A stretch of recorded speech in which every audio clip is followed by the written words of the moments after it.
So this one I'm just going to be recollecting. Hopefully I can remember everything.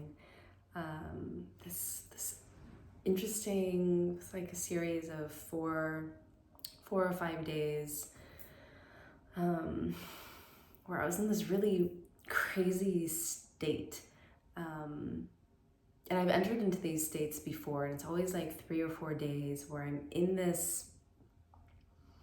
Yeah, the way I experience it is kind of a little bit ungrounded. I feel like I'm not living in normal reality, and I always know that they're gonna end, that it's not that I'm entering into a new state of being and that the rest of my life I'm going to be experiencing that way. It's always very clear to me that it's like a moment, it's a journey for a certain purpose. And I had gone on a fast. It was a 72-hour fast. And I know some people that can fast seemingly completely effortlessly. It's like they don't eat for 3 days and it's like, no big deal. And oh my God, I fucking suffer when I fast. I think about food all the time, and yeah, I really struggle with it. Although this last one that I did was the easiest one I had done. Typically by day 2, I'm having this dialogue with myself and trying to convince myself to go off it, and then also trying to convince myself to stay on it. And yeah, that back and forth didn't happen this time, but it was really trippy. It was I had been fasting for 3 days, but then it continued after the fast to this interesting mental state that I was in.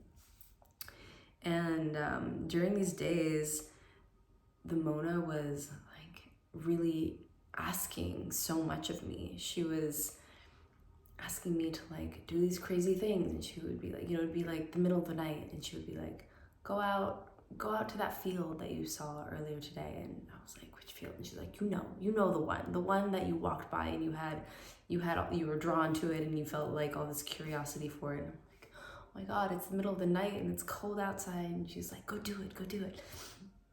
And I went out and I bundled up and I walk out to this field, and it was a new moon, so it was really dark, and the sky, the stars were so damn bright.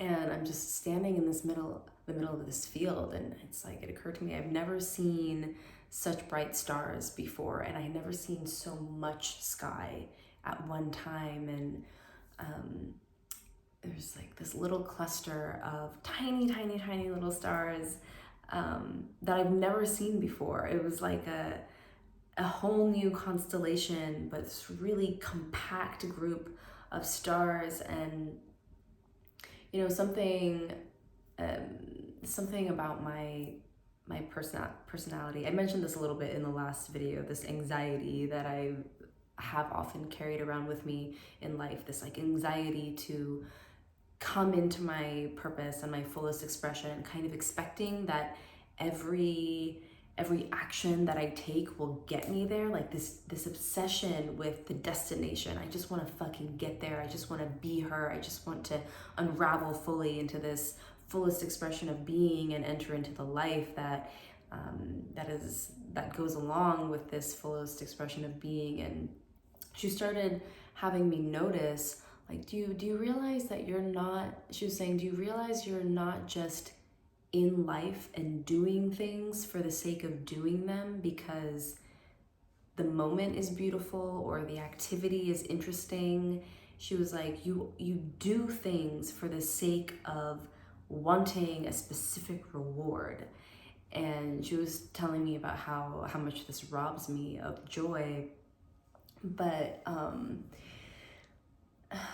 and okay, so this was like day 1 of the fast. She told me to go out to the middle of this fucking field.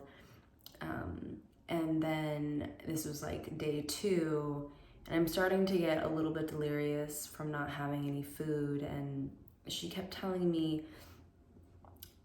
I kept asking her about money, because I was like, Mona, when am I gonna not be broke anymore? That would be really fucking fantastic. And she was giving me the image of this dam, and she was like, there's so much prosperity for you. Like, you live in this current of prosperity, but there's all this stuff. And she was showing me a dam that had been built over this river, and this kind of blocking the current of this river. And she was like, just remove the dam. The dam is you, you know, the dam is your perceptions and your expectations and your beliefs, and you just have to get rid of the dam. There's no shortage of current. And I had been walking in this park with my dog, and just kind of following all of these guidances and these impulses that she was offering to me, and really trying to do what she said, just suspend my expectation of anything and not make it about some destination that I was trying to reach, and completely surrender myself to the exploration of life, living from this beautiful thing, which is like anticipation of life and exploration and curiosity without demanding a specific outcome. And I'm like following all these little prompts that she's giving me, and there are these little green arrows pointing in this one direction. It's like, okay, yeah, I'm gonna follow these little green arrows just for fun, and I keep going, and it takes me to this river.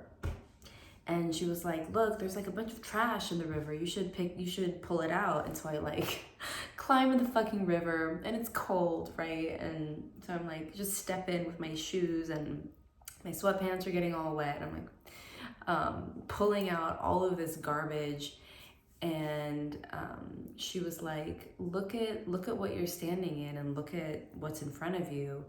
And I was like, yeah, I'm in a river.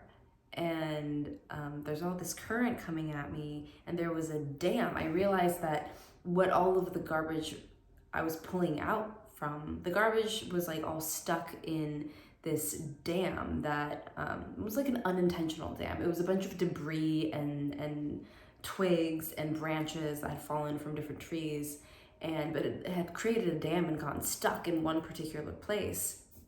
And she was like, you should disassemble that dam. And I'm like, really? And she's like, yeah, you should do it. And so I start just like pulling apart. I'm like in the middle of this fucking river. Okay, it's more like a creek. Let's be real. It wasn't like a big ass fucking river. It was a creek, but sort of like a deep creek, and it definitely wasn't a trickle, you know. And I'm in there. It's like I'm like up to my thighs in water, and pulling out all of these twigs, all of these branches and leaves and garbage. There were like plastic bottles and all kinds of garbage, and just pulling it out and like stacking the garbage next to me. And I, of course, I like took the garbage with me and threw it away in the trash can. But yeah, and I was kind of like, why am I doing this? You know, am I supposed to think that in doing this, that suddenly I'm going to shake loose all of the beliefs and all of the stagnance and all of the things that are keeping me from this current of prosperity? And she began to explain to me about, it was sort of similar to this thing that she had been teaching me about the body, which I have a video on, about affecting the energetic body through the physical body, you know, bringing more alignment into the energetic body, into the mind, into the emotions by manipulating the physical body. And she was saying, you don't understand what you're doing right now. You know, you think you're just pulling garbage and branches out of the river, but you are affecting something in your energetic body. You're affecting something in your psyche that is representative of something for you. And so the next day, I had ended up in this other place, and I had noticed, I won't give the details, it's kind of unnecessary, but I noticed this like one particular spot that had caught my eye for a certain reason. And she kept saying like, you should dig there. I'm gonna dig there? She was like, yeah, you should go get a shovel and just start digging. And I'm like, what am I digging for? And she's like, you're digging for your purpose, and you're digging for truth, and you're digging for wisdom and understanding and comprehension of this life and your expression and your reason for being. And she's like, you should dig there. And I'm like, what the fuck am I gonna find there? And she's like, it doesn't matter. It doesn't matter what you're going to find there. And I'm like, okay, this one is one too far. I don't want to just be digging out here in the middle of nowhere. And I had driven a little bit later that day, had driven to my sister's house, and I get out of the car and step out into the driveway, and I trip on a fucking shovel. And I was like, okay, fucking shovel, I guess I have to do it. And so I went back the next day, and I just started digging.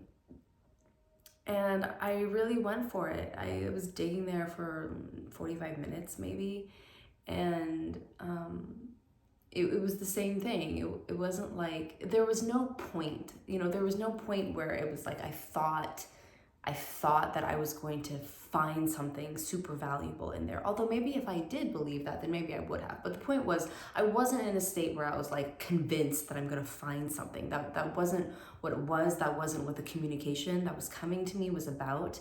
It was about the technology. I know I use the word technology a lot, but it's the word that she uses with me a lot. She talks about how activity and emotion and thought and choice and doing things, doing certain types of things is a technology.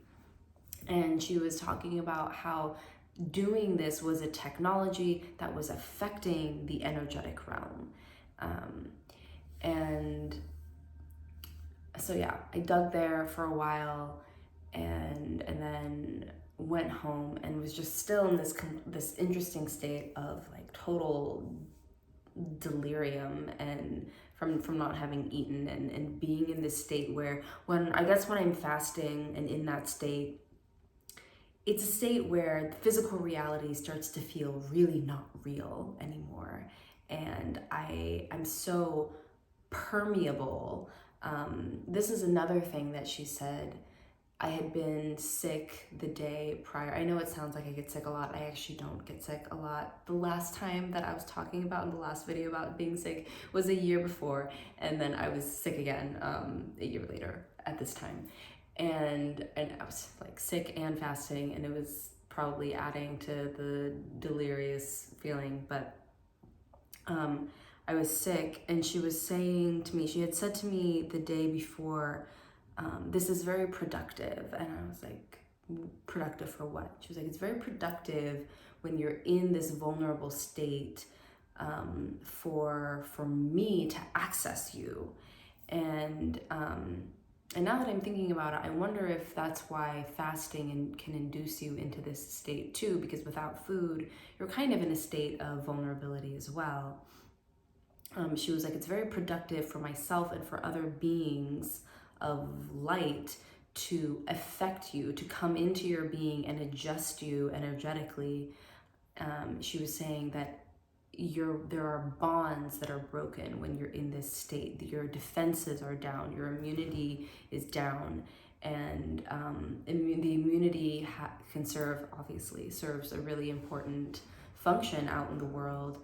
It does this, it keeps you protected. But as a result of that protection, that also means that the bad can't get to you, but it can also mean that the good stuff can't get in and manipulate you and adjust you too. And she was saying, this is very productive. This is very productive. But yeah, in these states of fasting, and I guess, being sick, and definitely being sick and fasting, it's like, man, the physical hologram feels very translucent. And I'm just experiencing so much from the spirit realm during these moments. And she kept telling me to climb up like a cliff, a mountain. And I had noticed a few, like 20 minutes away from my sister's house, there's this river and this gorge, and like the mountains, the cliffs that kind of like line the river, like hallways. And I was like, okay, I'm gonna go there. And I left the dog with my sister because she's an older dog and I knew she wasn't going to be able to make it. I know I was going to get into like some kind of like sketchy moments, but I like hike up this ledge, mountain, cliff thing, and sit in this little area that it was almost like a room. There was like a ceiling, but I could like look out over the river. Kind of, I don't want to say it's a cave because it was too open to be a cave, but a little bit, somewhat similar to that idea. And I just sat there and I like took off all my clothes because it was sunny and beautiful. I know I sound crazy. Took off all my clothes because it was such a beautiful day, and I'm just like lying there, sitting there, like meditating and in prayer kind of. And I had, okay, this is maybe too much information and maybe kind of gross. I'm gonna say it anyways. I had peed like next to where I was sitting, like on the far left side of this little open cave room thing on the side of this cliff, and not a cliff, on the side of this, I don't know what that's called. It's like, yeah, it's like the gorge, the side of the gorge. Anyways, you know what I mean. And I had been on my period, and so like when I peed, there was like really small amount of like a little drop of blood that had been left there. And I was just sitting there in prayer, and I'm like, I'm in conversation with spirit and just saying like, I don't know what it is. Like, I don't fucking know what it is. I'm like unclear about what this expression is completely, this purpose, this life, this incarnation, but I just want to live from this light that the Mona was showing me. Living from this place of expressing this light. That's what I care about. I just want to be in a state of expression and offer this expression, offer this light to every being that I encounter. And I looked over, and in that moment, as I was saying this prayer, this little bee had landed on this drop of blood and was just drinking this blood. And I was like, damn, that's really weird, but that's kind of cool too. And then I'm climbing down. I stayed there for an hour or so, and then I was climbing down, and there had been a trail initially up, maybe a certain, I had gone off the trail by a lot and started climbing up, but there was a trail at one point that took you back down to the road, and I was looking for it, and I couldn't find it. I just kept going, and there was, at one point I like stepped towards this tree, and I realized I was like trying to walk forward and something was holding me back, and I looked, and there was this vine that completely was like wrapped around me, and I was like, what is this, and I like take this vine off, and I keep going, and I tripped on something, and I completely fell down the side of this cliff, and thankfully there wasn't too much. I wasn't very high up anymore at that point, but then I looked over and I realized that where the trail was where that vine had been wrapped around me. And I was like, oh, right, okay. And yeah, the rest, the next couple days, I think I ended my fast later that night, but I was driving back to where I live now, and this was the day on this drive that I had that conversation with masculine God, which I have a video of, so I'm not going to talk about that, but the whole drive was just, again, this experience where it's like the veil gets really fucking thin, and everything was coming through, and it's like all of these numbers are repeating themselves. It's like the number on my dash, and then the number on my phone, and then the time, and the fucking the license plates, and then the everything. Like everything is just mirroring all of these numbers that are the same.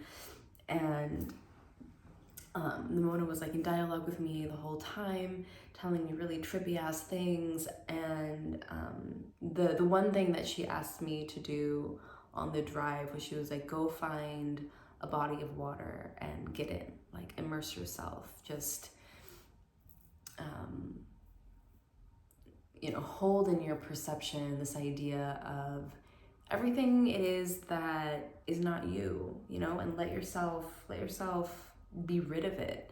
And I took this really beautiful detour. The drive ended up taking way longer than it usually does. Usually it's like 9 hours, and I think it took us like 13 hours to get back, but super fucking beautiful. We ended up at this national forest, and this beautiful body of water, and like I take off my clothes and I get in, and have that moment, that she was telling me of, just to create symbolism in life, in the physical realm, that affects the energetic realm. The one other beautiful thing that happened on this drive was I got this instant. Some of the message that she conveys to me are, as I've said before, like more like phrases. She speaks in riddles a lot. They're like these short little phrases that are sort of cryptic and riddle-like, or it'll be single words that drop in, sometimes images, or bringing my awareness to concepts and principles that I've read about recently, and making a relationship. But this sometimes it's just like cognizance. It's just this knowing, like a remembering of something. And it was of this agreement that my mother's soul and my father's soul and my soul had made prior to coming into this physical reality. And the agreement was like this perfect, I won't get into too much detail because I think the details are sort of irrelevant, but it was this idea that there's this perfect cocktail of circumstances that are perfectly tailored and orchestrated for very specific reasons. And it was just this moment, she like flooded me with all of this information about how, like, see, when your dad did this, it created this this domino effect, this ripple effect that caused you to do this, but your mom was praying for you the whole time, and because of that energy and her love, it like held you exactly at the right distance from from these circumstances that you needed to meet. You needed to encounter these situations and these obstacles. But if you would have tipped too far, if you would have believed it too much, if you would have fallen completely into it, then you might have gotten lost. You might have completely forgotten who you are and what you're here for. But your mother, her love, the agreement was that she would pray for you, that her love would hold you back far enough that you would have the opportunity to meet these circumstances, but not completely lose yourself in them. And right after that thing came through, it was like everything that I saw was about family. It was like there was this cafe that was like family tree, and this sign that just said your mother, and all of these different things. And yeah, so I guess for me, like what I got out of this was, for me, and I think a lot of people too, is like we go through life not wanting to dip into the crazy, right? There's so much fear around dipping into the crazy, and that every action that we do that seems a little bit out there, it's almost like an emotional or a mental risk.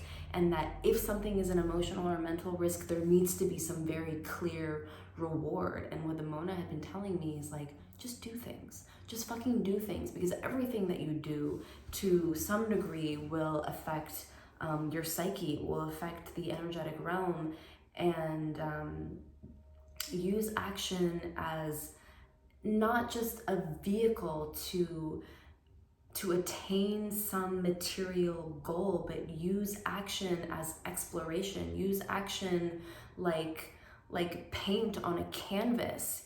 You know, it's an expression. It's a motion in the direction of curiosity and experimentation, and this feeling like we've lost this. You know, like people get guidances all the time, like, oh, you should go do this, you should go here, and we find a way to talk ourselves out of it. It's like, well, why? Like, oh yeah, I'll go there, and then it'll probably be a dead end and nothing interesting will happen, and then I'll have wasted all this time. But it was like, so what?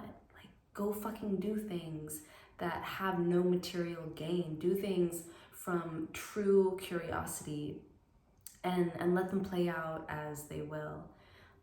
So yeah, this was like a fun little 4 days of you know, being in this fasted state, being sick, and being in this like trippy vortex where I felt like everything was speaking to me, and doing weird fucked up things like just digging in the middle of the forest for no reason. Yeah.